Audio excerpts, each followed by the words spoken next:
Hello and welcome back to the podcast. Full-time Manchester United 5, LASK, Linz, I think it is, nil at the end of the 90 minutes. It's an odd game that we watched, obviously behind closed doors, one of the few Europa League ties that were played today, and not really much to say. Please do leave a like on the video. Please do consider subscribing if you're new to the channel. And without any further ado, man, let's get into it. Glad to have you with us. Obviously, Rita and Shawnee joining me as usual.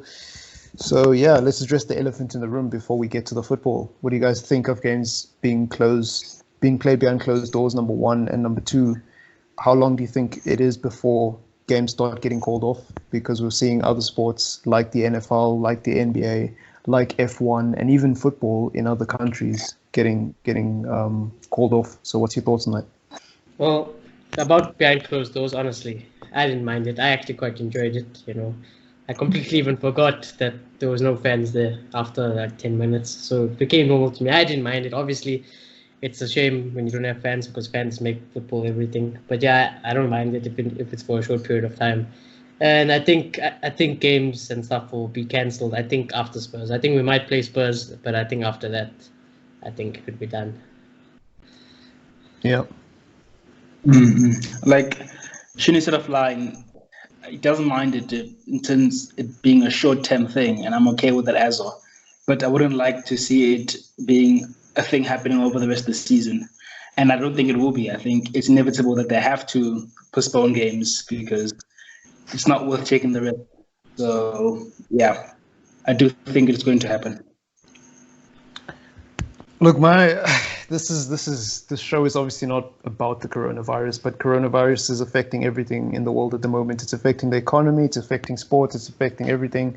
So we've got to address the elephant in the room. And I know there's a lot of people who are probably getting sick of it now, but it's a serious pandemic that is in our society, and it's something we have to have an open and honest discussion about. And I think with regards to coronavirus affecting football, I just think we have to be rational and logical about how we handle things. I think, first of all, footballers, cameramen, journalists are not immune to the virus. So, firstly, I think football should be called off for that reason, because it's too much of a risk, as you said. But secondly, if there's going to be no fans, why not just postpone football until such a point that there can be fans? Like a sporting event for me, without fans there makes absolutely no sense. Like, football is a very important thing, and I understand to some people football is a religion. So if football's a religion to you, I'm not going to step on your toes, and me and you have got nothing to talk about.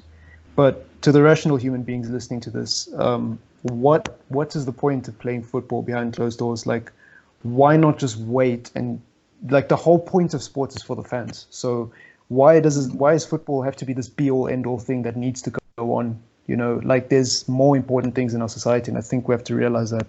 And but that's just my opinion.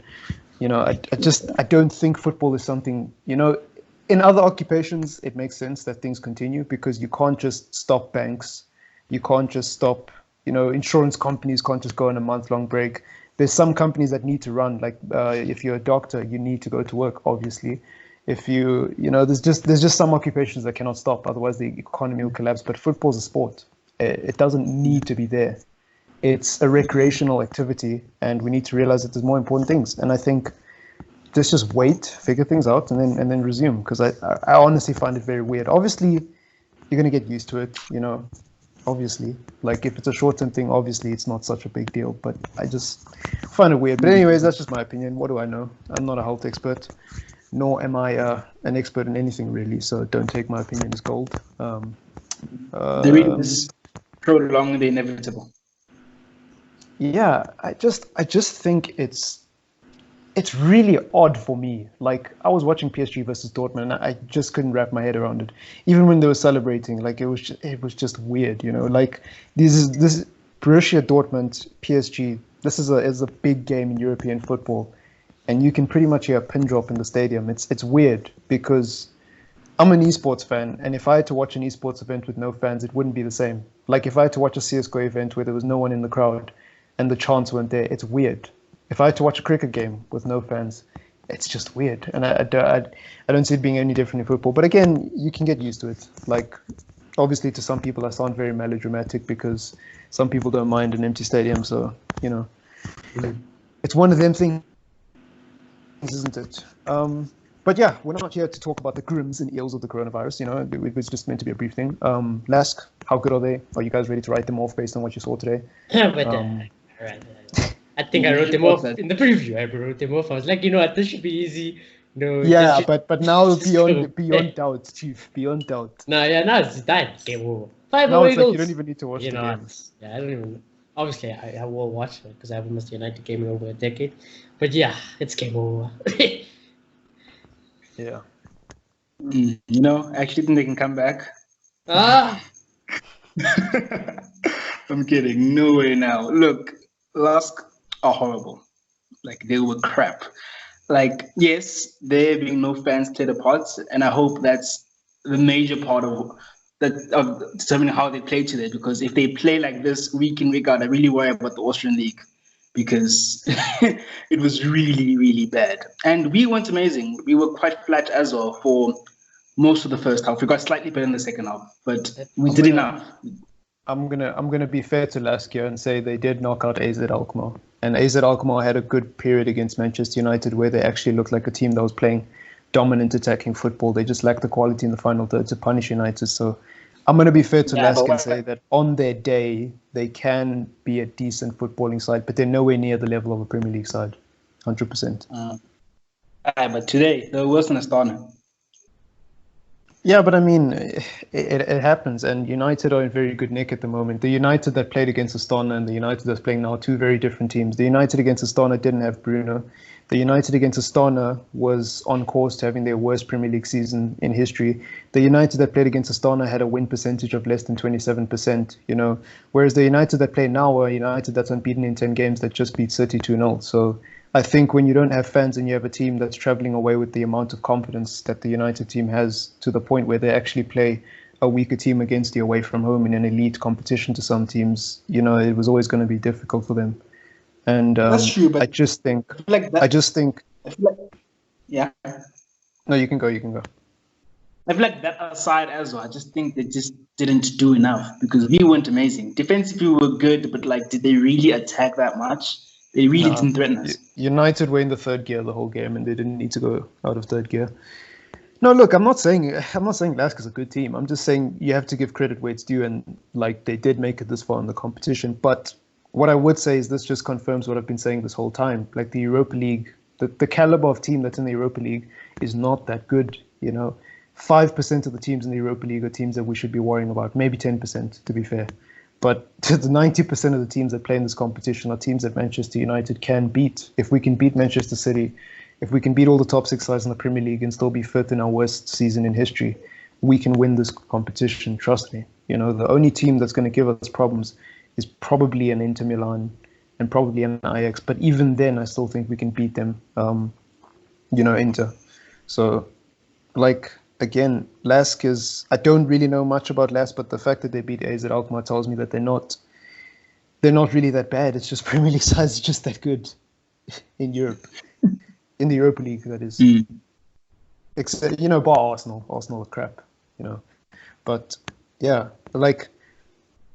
I like to respect leagues and I like to respect opposition, but at the same time, I just feel like it's a fact that the Europa League is this bad. Like, it doesn't surprise me because Arsenal made the final last year with Chelsea, so that should say it all. Like, I don't know, I don't know, but they didn't even have a shot on goal. Yeah. Like Romero could have taken a vacation.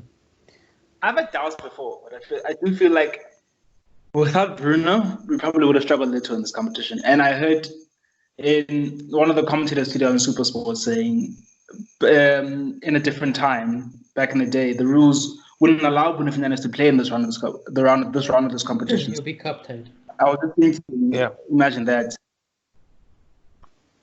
Yeah, but those are all ifs and maybes now, aren't they? I think if Fred, Matic, and McTominay played in this game, we would have still won. Like, even without Bruno, we would have still won. The only circumstance where we don't win this game is if we were in our worst form in the last 10 games because Bruno didn't sign for United, and we were just absolutely awful. and this team actually came and played us out the park. But that's such an unfair thing to say, you know? Like, it's such an unfair scenario to pin on a team, because the reality is we have been in really good run of form, and the reality is it hasn't been just because of Bruno Fernandes. You know, if you think Bruno Fernandes is the most important component to this Manchester United side, then what about Luke Shaw? What about Luke Shaw playing well? What about Aaron Wan-Bissaka playing well?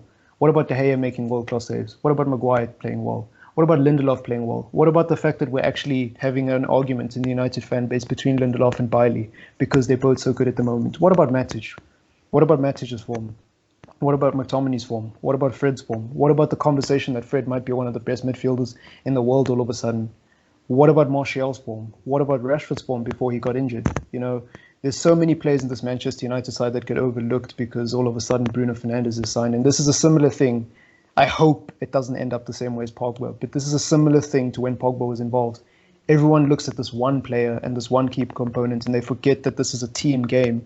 And there's actually other players who have been performing phenomenally this season for Manchester United, and that are the reason why we are where we are. Because if we didn't keep most of those clean sheets, I tell you what, I don't think Bruno's carrying us and scoring a hat-trick against Watford if Watford scored 3 goals, for argument's sake. I don't think we beat Everton if De Gea doesn't make those world-class saves that he made, 4 or 5 of them. I think we lose that game 3-1 because we didn't create enough going forward. I don't think we beat City if we didn't have a phenomenal defense, because they would have scored. They would have broken us down. I don't think we beat Chelsea if we didn't defend well, because Chelsea would have scored. And if Chelsea had quality in the final third and they didn't play Batshuayi that evening and they actually played Giroud, they probably would have scored. They probably could have beat us 2-0. You know, so there's a lot of factors that go into the way Manchester United are playing at the moment, and to pin it on Bruno, I think would just be unfair, really unfair. That's true. That's true. But I feel like having a key component like Bruno makes all those other things relevant, because having a good number 2 in the system makes it click. It does. But against a team like LASK, we would have kept the clean sheet anyways. And I think we would have nicked the goal if we didn't have Bruno.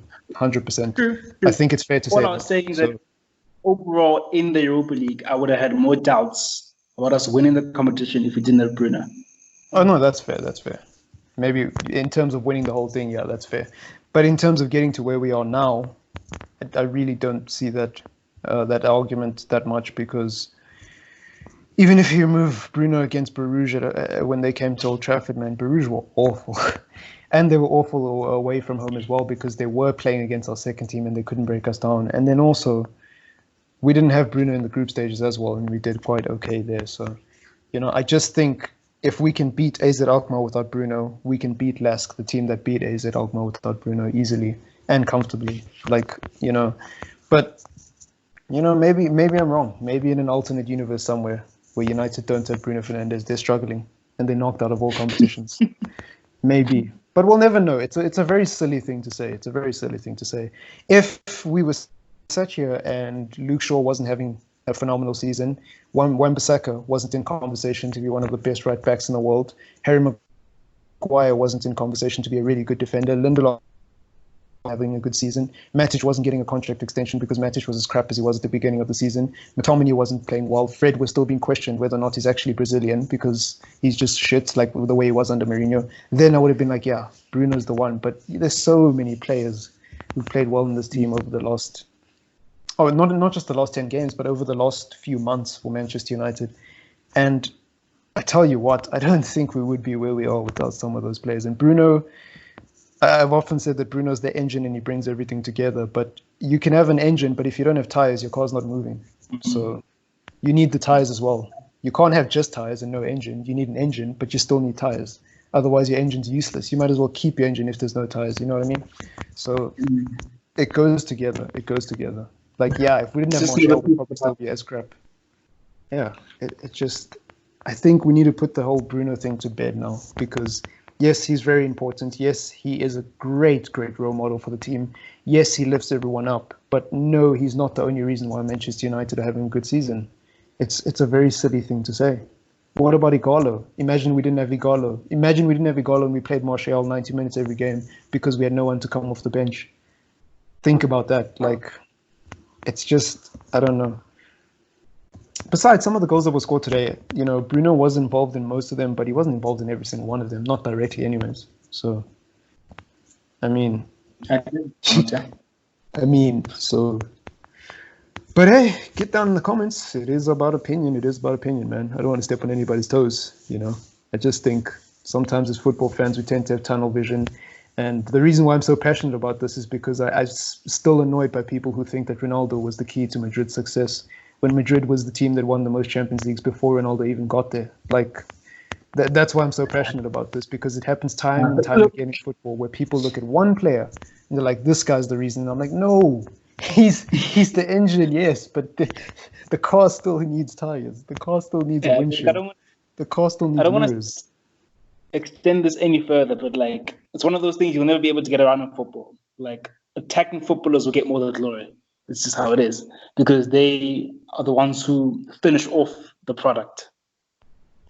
Hey man, the beautiful thing is, you know, this is a fan channel, so we all got our own opinions, you know. It's not like we're sat here at Sky Sports and I can't say these things because I'm on a payroll, you know, and I have to respect the club.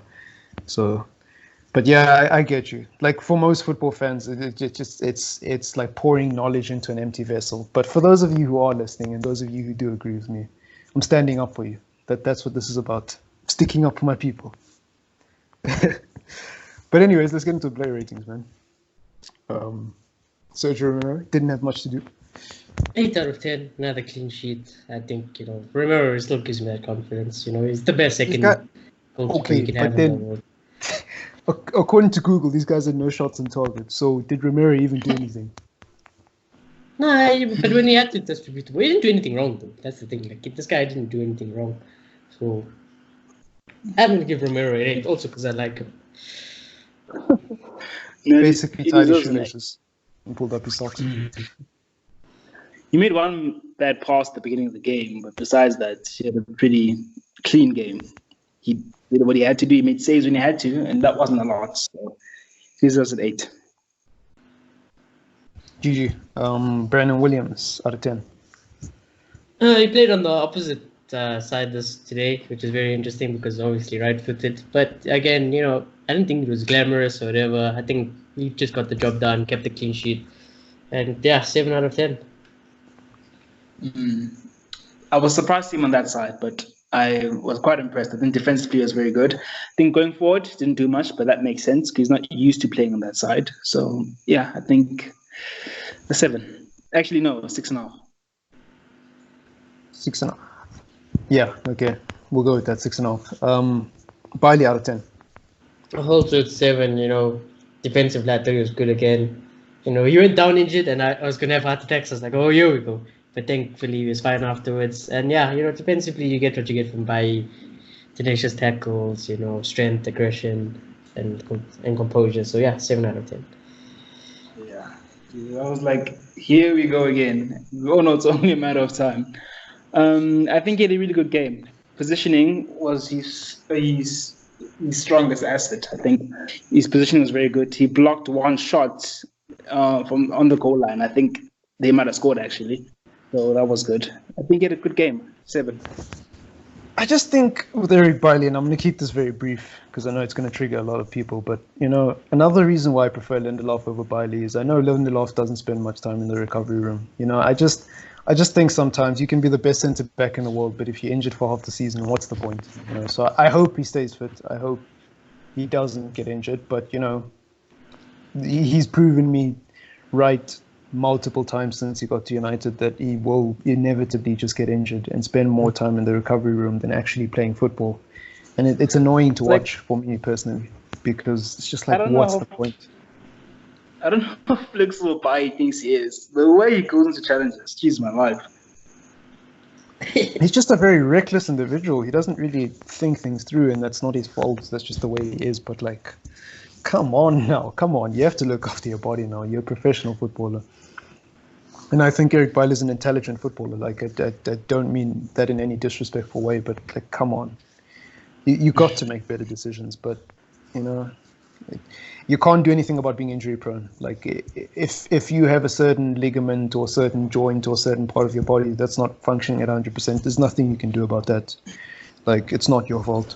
So fair play to Bailey, but I just think there's no point. Like, we might as well just sell him and get someone who's worse even, but who stays fit. Who can do a job, because we're basically always just waiting for him to get fit again and hoping that he's fit at the right times. And it's frustrating because I like Bailey, but I can't see a reason to cheer him on because he's always in the recovery room every time. He's a really good defender. I'm willing to give him one more season and see if he can get over these injury problems. For me personally, the jury's out. I do agree that he's a good defender, probably one of our best defenders, but for me, the jury's always out on players who are injury prone. Like, until you stop being injured, I'm not going to change my opinion. Like, we might as well just have someone else who's a little bit worse than you but stays fit. Like, and it's hard, eh? Most of us thought Royce was over it this season, but he's out again. Yeah, like, it's not going to go away because Bailey has a really impressive record of being injured, and the thing about Bailey is he doesn't get injured. It's not like oh, he's unlucky. It's like, no, this motherfucker can't calm down. Like, he jumps into tackles like he thinks he's Spider-Man, and then his knee gets fucked up. So it's not like a Royce where a Royce plays in an attacking position. So when he does his skill moves or when he tries to get past defenders, he inevitably will take contact. That's going to happen when you're an attacking player.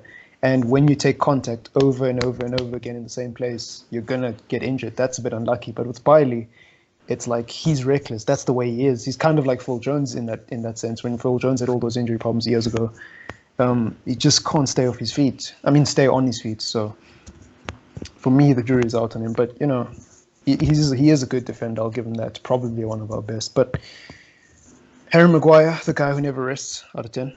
Yeah, I was a bit surprised at Maguire. Well, actually, I wasn't surprised, but I was surprised if that makes sense. Defensively, again, solid. Captain Maguire, clean sheet again, solid at the back. Yeah, I got no complaints. 7 out of 10 as well. Ollie thinks this guy's. He could have had 2 goals. He could have had 2 goals as well. Yeah, I was surprised the whole team, to be honest. I didn't expect us to go so strong. Like, yeah, he was perfect, really. Like, he did everything he needed to do right. Balls in the air, that one meant much, but when he had to win them, he'd do it. He'd push into midfield. I always go on about this because it really impresses me how good he can come in and contribute to the attacking play. He had a few near misses, and positioning was amazing. So I think he deserves a 7. Near misses in terms of headers, Ollie on his social thinks this guy's like Captain America. Like, he just can't get injured. Like, he just 90 minutes every game. It's mental. Like that about most of our players. Hashtag John Terry. But then, did John Terry play in every competition though? I'm pretty sure it was just the Premier League. I'm pretty sure he didn't play every League Cup game. Premier League and Champions League. You see, it wasn't FA Cup and League Cup as well. Harry Maguire does not fucking rest, dog. Europa League, Carabao Cup, FA Cup, Premier League, every damn game. And he'll probably get called up for England as well if, the coronavirus decides to back off. So, but anyways, let's focus on the positives. Luke Shaw, out of 10. 7 also. I thought defensively he's been solid as normal. And going forward, I thought he was pretty good as well. Decent game. And yeah, just overall, decent game. So 7 out of 10 as well. Defensively, he was solid as always. Going forward, I don't think he was as productive as he usually is. Like, I don't remember him crossing the ball a couple of that much. And in terms of his interplay, he'd lose the ball a lot as well. So not one of his best going forward, in my opinion. So I'm going to give him a 6.5. That's GG. I forget who plays in the midfield now. Fred, out of 10. Oh, Fred was so good today. Again, this guy doesn't rest, but he's the heart of that midfield almost. Like, and that pass he gave for Mata. Oh my days! I used to think that only Paul Pogba could do that pass, and when I seen Fred do that pass, I was so impressed. I was so happy by that pass, and I thought Fred boxed the midfield. He passed it. He's passed the Fred. 8 out of 10. Passed the Fred. Like the mood of this podcast, you'd say we didn't win 5-0. First half. It's against LASK. Come on now. It's against LASK. But anyways, yeah. First half, I thought he was okay, but second half he really stepped up. Like, he did everything right. Positioning, tackling was amazing. I mean, defensively, he snuffed at everything in the second half, and distribution also very good. You drop back defensively as well and help out. I think he helped out with one header, so I think he had a really good game. I think it was a 7. Nice. McTominay out of 10.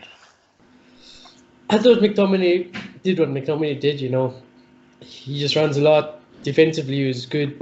He was always up for the fight and tackles. Yeah, I'm not going to blame McTominay. Obviously, it wasn't his best game in the world. He didn't do anything spectacular. But yeah, I think he's decent, so 7 out of 10. Did you just call him the Scottish lawnmower? All he does is run. The disrespect. Look, I feel like in terms of going forward, my analysis of Shaw, McTominay, and Matt are going to be very similar because I feel like they were very active and he pushes up a lot and I guess that can help him to go through it. But like it just wasn't coming off McTominay today. Like he tried things, but they weren't coming off. Defensively, he gave the ball away a lot, I felt. So yeah, it was an average game, 6. GG. Bruno Fernandes out of 10.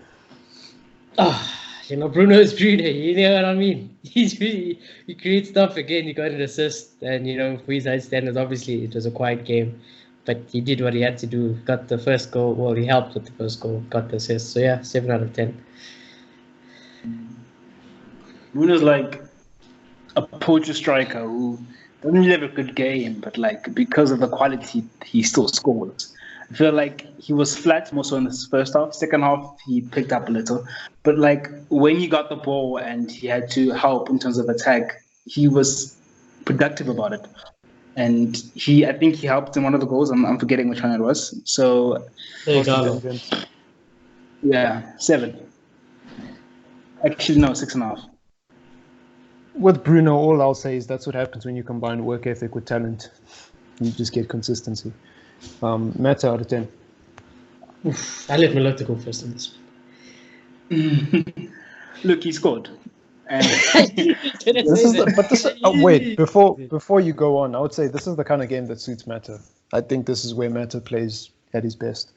No offense to John Mata, but I think this is where he's the most productive, to be honest. True, but I do think it was one of his worst Europa League games. Once again, he was very active, as Mata always is, but like the tricks weren't coming off today.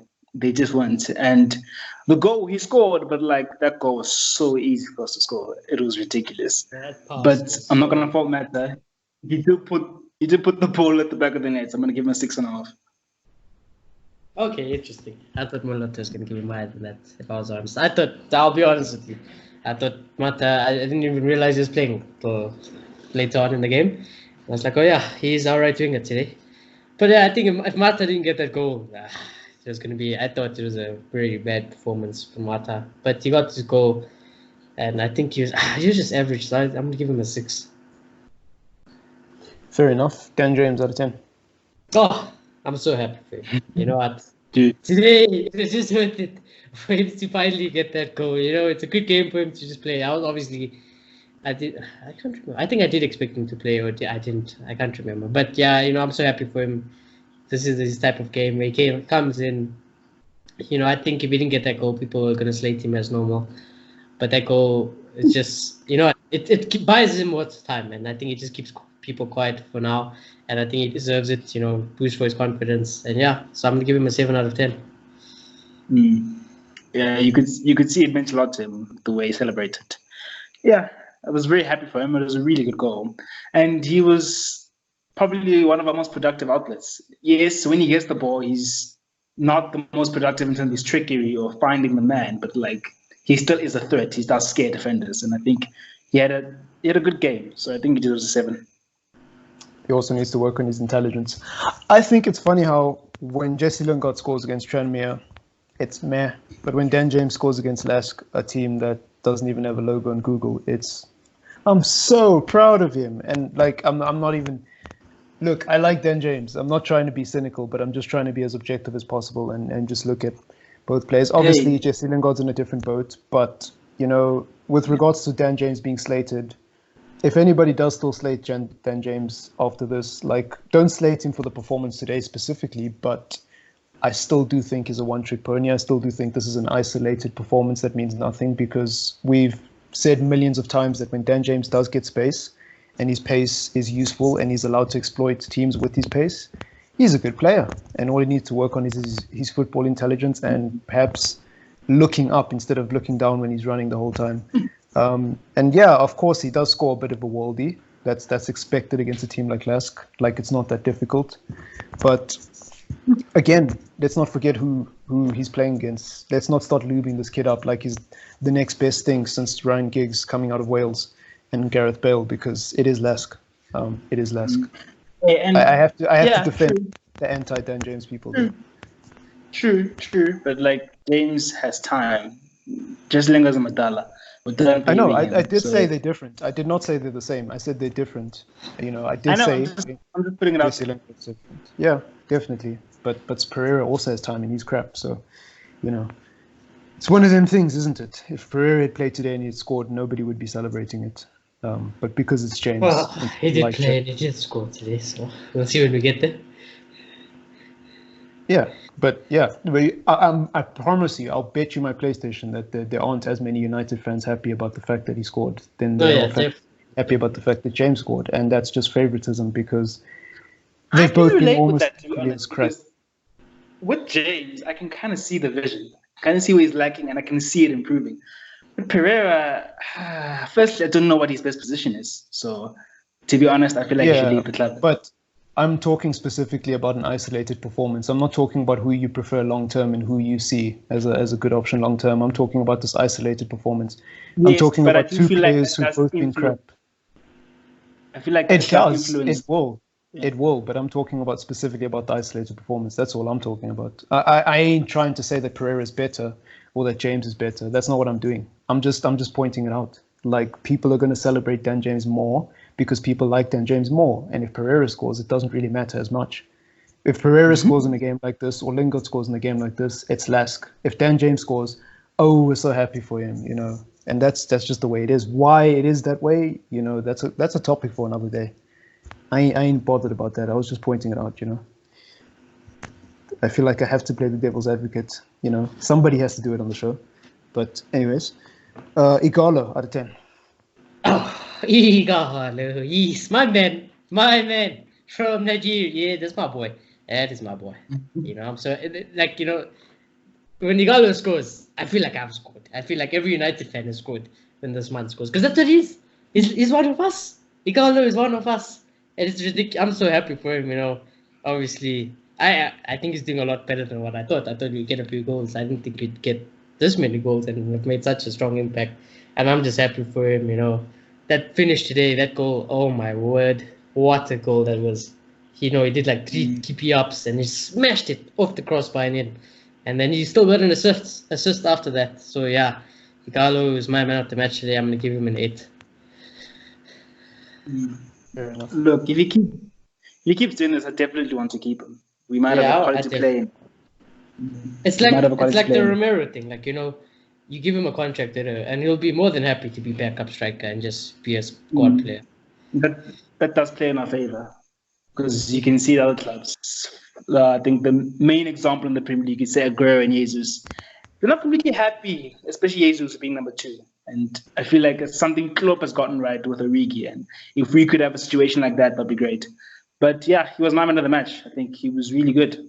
I think the hold-up, amazing. First touch, it puts Lukaku's first to shame, as I've mentioned before.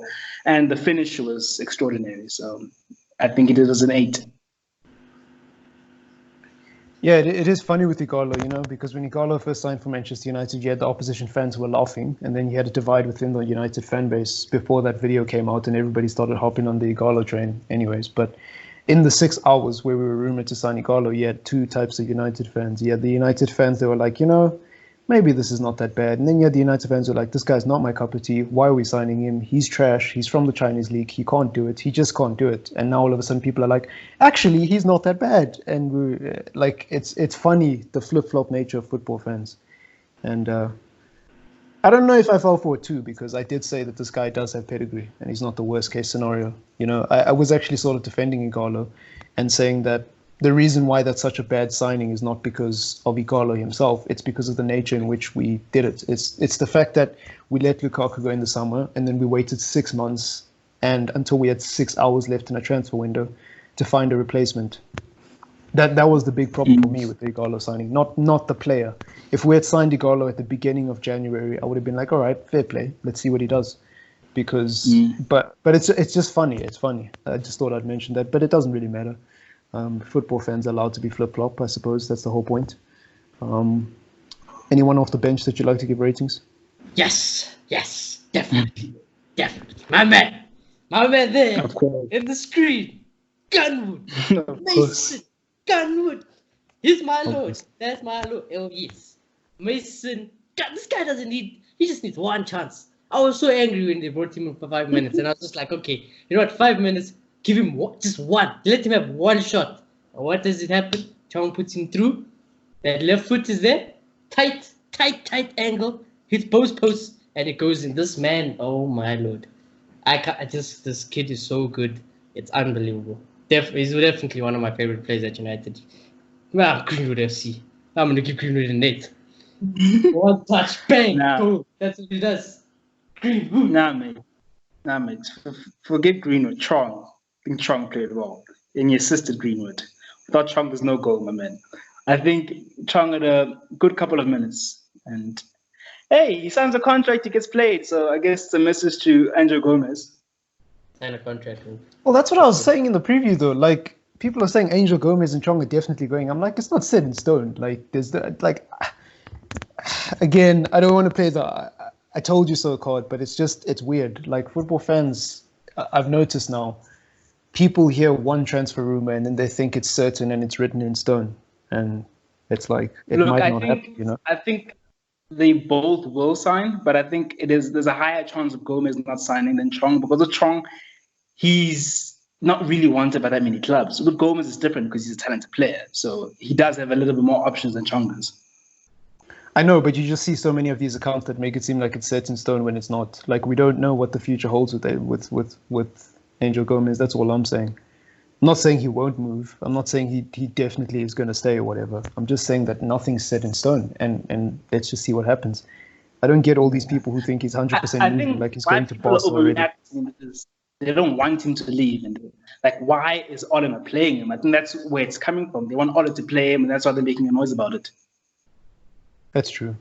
I mean, I suppose, but we've seen this with other players, so I'm not really going to get into it. Let's just be positive for once.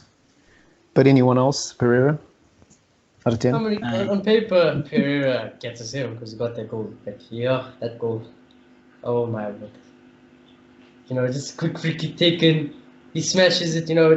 Pereira does. I've always thought Pereira has some sort of shot on him. And, you know, he gets a powerful shot, goes up, comes back down.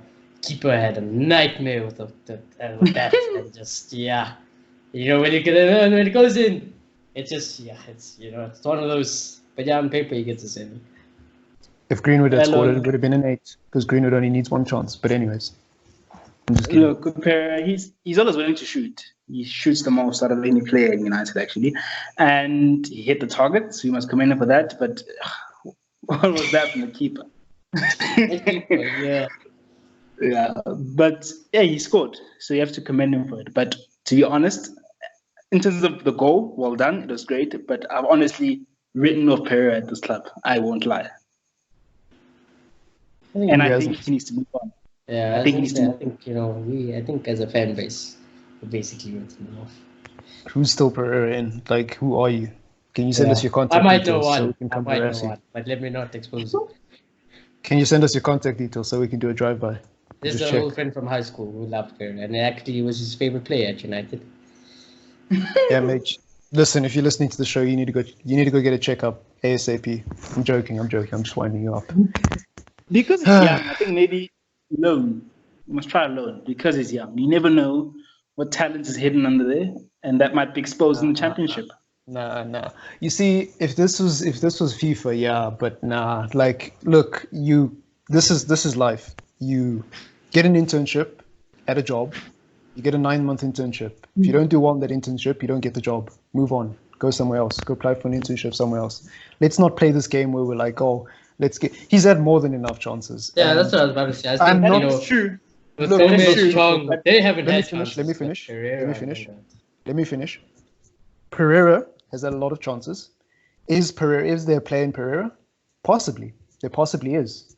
Do I think it will be discovered in Manchester United? No, because he's been given more than enough chances. He needs to move on somewhere else. He needs to go to even another Premier League club would do him justice. He needs to go somewhere else and get a fresh start and a clean slate. That's all I'm saying. Like, I'm not saying that this guy will never. There isn't a player in him, and it will never be uncovered. I just don't think it will happen at United because you can't force things in life. Like, you can't just stay at a company and keep putting in bad performance after bad performance after bad performance after bad performance. It's not gonna change. Like, you can't do the same thing and expect a different results. That's insanity.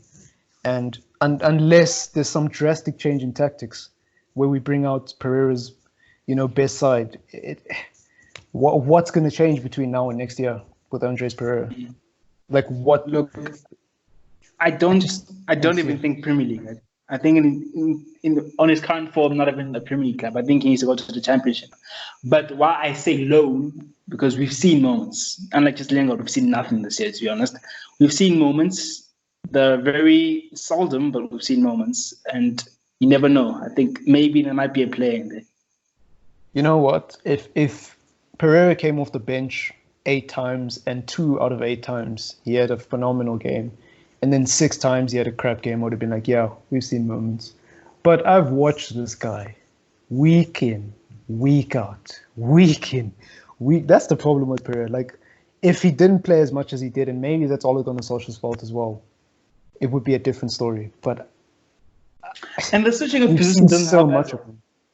One It week doesn't. he's left It wing, doesn't. one week That's he's right that's wing. exactly why I think he needs to move. That's exactly why I think he needs to move, because he has no place in this team. He's basically just a player who comes in as to pluck a hole every time. Like, oh, Then Mata's he tired. must Put him definitely there. move. Put him there. He needs to move. God. I've got nothing against Pereira. I'm actually even struggling to breathe just talking about this. He needs to move. Like, he's had too many games and too many chances. Like, I think in life, there's a limit. There's a limit, no matter what it is. You get your chance, and if you miss, you go somewhere else and you try again, and you go somewhere else and you try again, and then eventually you call it all in, or you hang up your boots or whatever when it doesn't work at 3 different clubs. But he needs to move, because let's just say Pereira does go out on loan, right? Let's just say he goes to France or Italy, or he goes back to Brazil, or wherever in the world besides the Premier League, right? Let's just say he goes to the Austrian League and he has a good season. Do you want to see Pereira involved in Manchester United again? The Championship, yes, because I think the Championship is extremely intense. Yeah, but I mean anywhere. No, but I mean specifically, like, if he goes to a European league, not anywhere in England. If he goes somewhere else on loan. No, You see, I think it should be the Championship. Anywhere else, no, because I don't think it'd be a good reflection. Yeah, like, I just think he's done. I just think he's done at United. I think sometimes in life things don't work out. Look at Angel Di Maria when he came to United. It just didn't work out. Look at Falcao when he got here. It just didn't work out. He went back to Monaco. It worked. You can spend £80 million on a player, and sometimes, you know what, it just wasn't meant to be. Look at Lukaku. Brilliant at Everton, brilliant for Belgium, brilliant for Inter. Manchester United, it just didn't work for a number of reasons. And unless there's a coach who's going to work one-on-one with Andres Pereira and bring the best out of him, nothing's going to change, because he's clearly not getting the help and the coaching that he needs to unlock his potential. He's clearly just coming onto the field and doing the same thing he does every week, and that's pulling the trigger. That's not going to make you better. Giving you more minutes is not going to make you better. Yeah, percentage-wise, he's eventually going to score more goals like he did tonight, because if you keep putting the trigger, you're bound to score one, aren't you? But in terms of actual development, I don't see anything. And the scary thing is, he's not the only one in this team that I see it with. It's just other players get away with it because they have other assets that help them. Case in point, Dan James. If Dan James wasn't as fast as he was, he'd be such a crap player. Some people already think he's crap. So I just think the jury's out on Andres Pereira. Unless a new coach comes and brings the best out of him, the jury's out for me. Like, I just don't see where the logical argument is that he can get better, even if he goes out on loan. Unless it's to the Championship, like you say. But God, that rant. I'm so sorry for that rant, but I'm just so triggered. Same with Lingard, but Lingard's older, so there's no potential argument there. But yeah, I think that about wraps it up. Unless you want to give Ole Gunnar Solskjaer a rating, he didn't really have to do much today. If you want to be cynical, Harry Maguire started. Give him a 10 for not playing Matic. Oh, okay. For resting Matic, you meant. I think if he used the word resting instead of not playing Matic, that would have sounded better. Lingard wasn't included. 3 tops. He got the job done. 3 tops. Did I think he played a too strong squad? Yes. Did I think the subs could have been better? I think they could have been earlier, but yes. I thought, all he did what all he had to do, so I'm going to give him a 7. Look, 1-5, but I didn't understand why not sub players in the 60th, maybe some might even say 50th minute, because we're playing Spurs on the weekend. Here's what I think. You get a penalty, you go top right corner, the keeper nearly saves the top right corner, and people are saying, you should have gone bottom left corner because the keeper went top right corner. Well, you still scored. So with regards to him playing such a strong side, the reason why I made that analogy is because it worked out.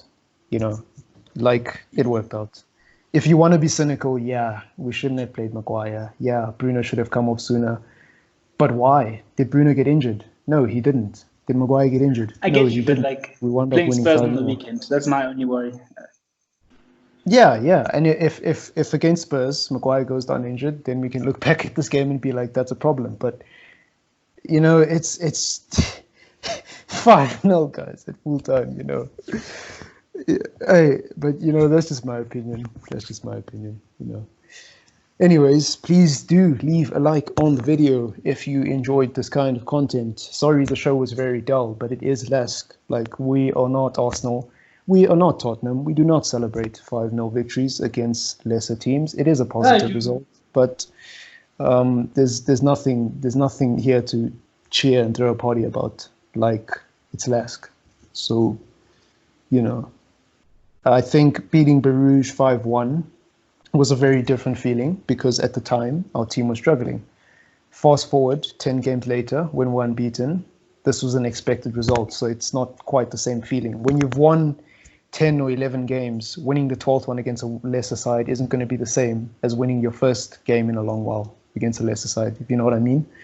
So, I don't know. I think this is not that big of a result. The huge positive about this result is that we can rest players at Old Trafford whenever that comes, if it happens anytime soon. But otherwise, was expected. It was expected. Good to see Igalo scoring, of course, that's a positive. Good to see Mata scoring and that his money or his wages are actually going to good use. Good to see Dan James getting some confidence under his belt, as usual. Not happy to see Fred start, to be honest. I think he should have been rested. Not happy to see Maguire start. I think he should have been rested. Bruno, it's a if and maybe. It's a hit and miss with Bruno, isn't it? Because he's the kind of player that plays every game anyways. But yeah, I don't think there's anything else to say. So without dragging this on for too long, peace out, guys.